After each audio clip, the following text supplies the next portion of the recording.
Susunod sa Schoolmates. Tsaka naka-jeans ka pa. Oo, batang-bata talaga. Okay lang yun, naka-varsity jacket ako.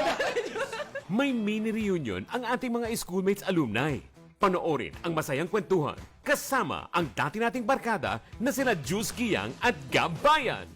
Very opinionated ako lalo na nung mas kabataan ako. Alam mo yan. Yes. Yun yung strength ng show. Yeah. Talagang natap yung iba't ibang diversity mismo. Masasabi natin na kapag schoolmates host ka, Oo. ito yung OG influencers. Boses pa rin ng kabataang Pilipino. Yeah. Lalo ngayon na nakakabingi, nakakarindi ang age of information. Yeah. Is Schoolmates, now on its 10th year of giving voice to the Filipino youth. Maging isang host nitong show na to talaga, it's an honor. And a responsibility. Rinig mo yun, direct. Tuwing Huwebes na gabi, dito lang sa PTV.